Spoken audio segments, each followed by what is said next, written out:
A little bit sad, and also on the other side, very, very exciting. It's a night that actually has yielded no goals for the Bayern Munich and Sevilla game, but also it has yielded goals on the other side of Europe. We shall be able to have a look at all these games and also all the goals in proper as we actually summarize everything. So let me bring in the two gentlemen, the analysts of the show, Glenn Karamaji, Steven. 0-0, Bayern Munich are the most happy side? Yeah, true. Like we talked about the other time, before the half-time, but they were very conscious in the approach.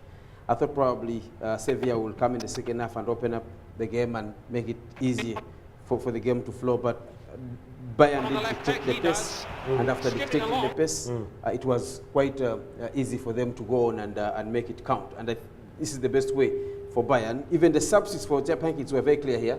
You realize that Lewandowski comes out, he brings in a more defensive player, not more attacking-minded.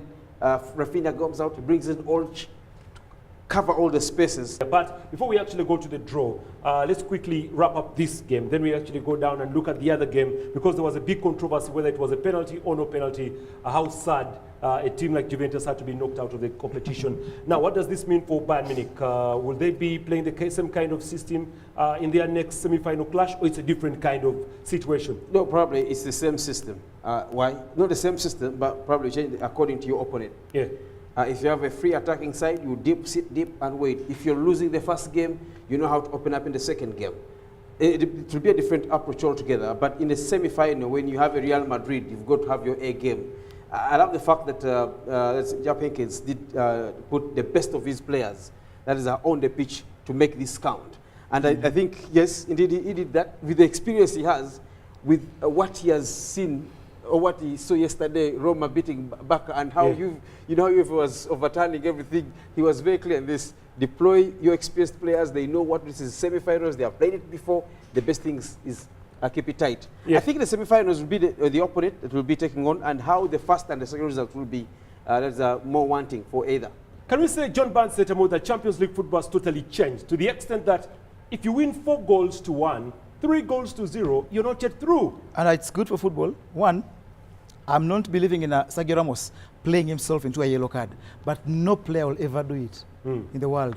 They usually play themselves into yellow cards, especially at this stage of the tournament, get a yellow card and miss a game because my team is playing well in this particular game, get a yellow card, miss the next game, then come back for the semi-final. Maybe that's what Ramos thought, but he will never, if he did, play himself into a yellow card situation. Okay. Football is not changing so much. It's about the bigger teams, the Bayerns of this world, the Barcelonas of this world.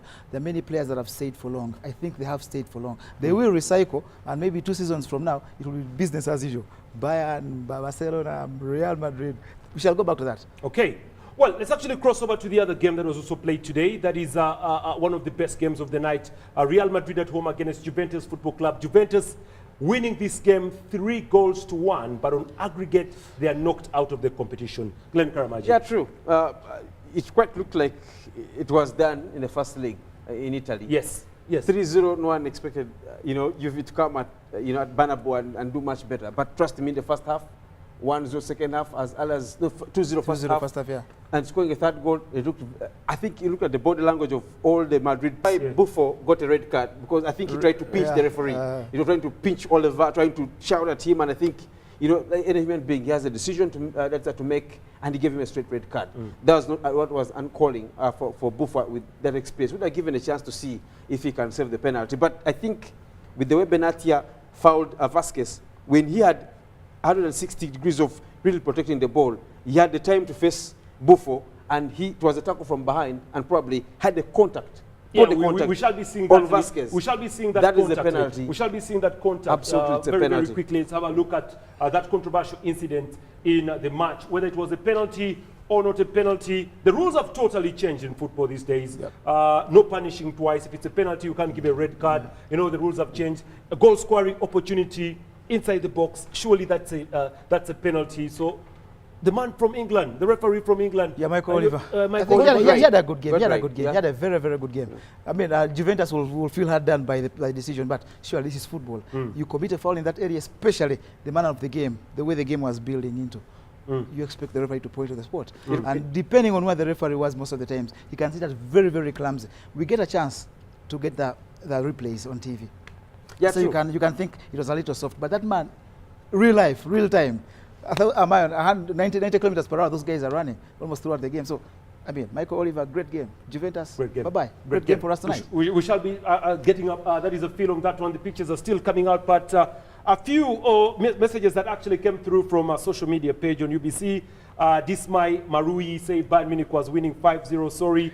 Then Masinde Karl said it was a draw, which was perfect. Yeah. Sengo Ronald, thanks UBC for your live broadcasting. Jerry Izobosubo, you said you don't think Sevilla will rescue themselves. It's football. Guma Allison, you sent us 2 messages and you say Bayern Munich are going to win the trophy. Roy David, you say you appreciate UBC. Victor Kuchenga, Bayern win, sorry. Busulwa Nasif, Bayern 2, Sevilla 1 in the match, but of course, I don't know if you were talking about the aggregate. Moshizo Van Mopazo, that's a nice name.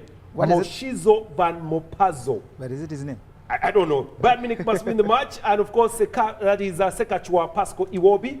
Bayern 3, Sevilla 1. Leonard Kakoza 4-0 Bayern. Sophie and Sebaliko Semakula, you say you are following the game, and T. Deos Turiakira, you say you appreciate the services of UBC. So basically that's how it is. So that was from social media. You can actually follow us on the different social media platforms. We shall be able to follow you back, and also you can tweet us. We shall be able to tweet you back. Now, as we round up this one, we shall be going to that controversy. We shall be going to the controversy as we are trying to upload the controversy on the page there very quickly. John Ban Centamo Commonwealth Games, as we wait for the controversy. Commonwealth Games, very quickly. I mean, netball team will play for 5 and 6. We are out of the middle bracket now. We play for 5 and 6 because we beat up on Scotland today, but we didn't do ourselves enough justice, winning by a margin of 40 plus, and which 40 plus also had to wait for New Zealand against England. Yeah.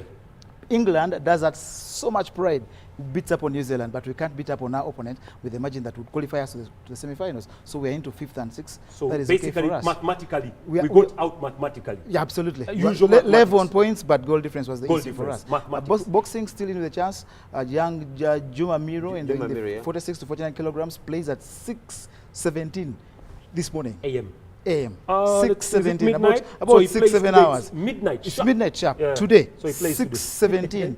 Yeah. We wake up and watch that. So we expect we're already in the medal bracket. Assured of a bronze medal at this stage. Yeah. If he beats up on the Indian Amit, then we wait for either silver or gold. Let's look at this. Indian boxing. I don't know the last time I saw an Indian winning in a boxing bout. But anyway, but they've been active this time, and especially all categories, especially the lower weights, they can do pretty well. If it's the higher weights, then this is a light fly. It's a very, very narrow one. They have a chance in there because it's about young boxers. I mean, 46 to 49, anyone can beat up on the other. Yeah. But Juma Miro, I think, is pumped up for this. He's the only hope remaining for Ugandan boxing at the Commonwealth, and he knows hopes of the nation lie on him. He's so energetic. He's a young man. I really love him to get to the podium, either silver or gold. I don't like to. Bronze is good for us in terms of the table, but for the young man, Juma, he's put in a lot throughout his career. Okay. A lot of discipline, a lot of hard work. If you go down to Lugogo when they're training ahead of the Commonwealth, he was almost earliest every other day and left last. Left last. Hard work pays. So the rugby team, we've got Joshua Cheptegei on the track at 10 minutes after 2 on Friday, 10,000 meters. Okay. So then 2 p.m. 2 p.m. That one will be live. We shall be able to catch that one live. That will be live. And very quickly, Glenn Karmaji, we can say ever since Uganda began participating in the Commonwealth Games or any other competition,